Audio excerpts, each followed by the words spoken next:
The chameleon who couldn't lie.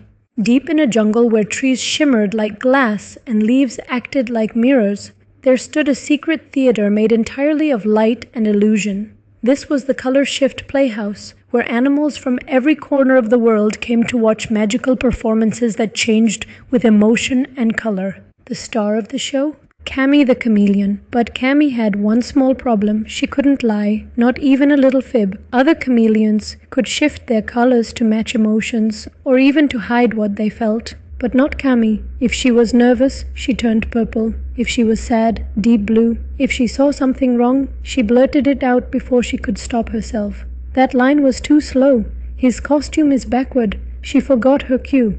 Every time Cami spoke the truth, animals gasped, actors fumbled, and directors sighed. Cami, groaned Maestro Toucan, the dramatic director with feathers like fireworks, you must learn to play pretend. Theater is about illusion.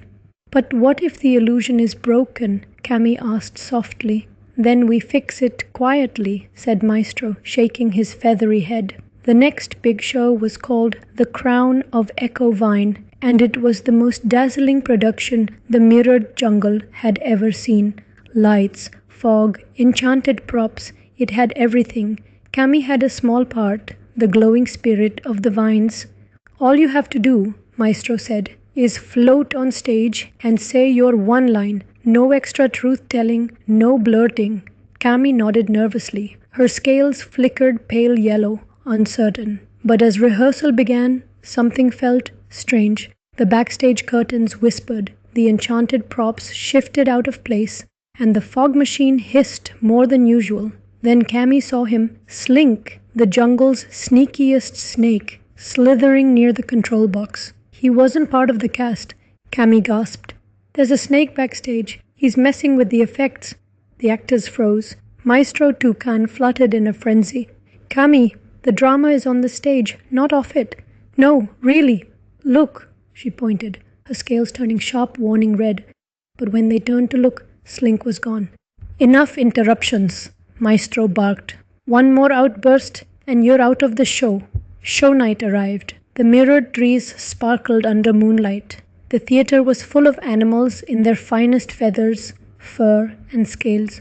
Cami peeked from behind the curtain, her heart pounding. What if she was wrong about Slink? What if she ruined everything again? Then she noticed something. The fog machine wasn't connected.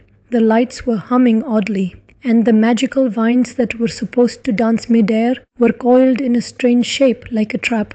Then came a sinister flick of a tail, Slink. He was still there, disguised among the ropes, coiling around the power crystals that controlled the stage magic. One squeeze, and the show could explode into chaos. Cami felt her scales pulse red. She took a deep breath, and she stepped right onto the stage, out of turn. Everyone, stop the show, she shouted. Gasps echoed across the mirrored jungle. Slink the snake is sabotaging the play. Look, right above the crystals. The lights flashed, the ropes wiggled, and this time everyone saw it, a slithering shape darting toward the exit. Maestro squawked. Guards sprang into action. The audience burst into cheers. Slink was caught, and the jungle was safe. After the chaos settled, Maestro Toucan approached Cami with wide, watery eyes. I owe you an apology, he said. You didn't ruin the show. You saved it. Cami's scales glowed orange, grateful. I just told the truth, she said shyly. Which, Maestro declared, turning to the crowd, is the bravest act on any stage. From that night on, Cami became the truth keeper of the theater, a role no one else could play. She didn't learn to lie. She helped everyone else see clearly. Moral of the story. Being honest might not make you popular at first, but it's the bravest and most powerful thing you can be.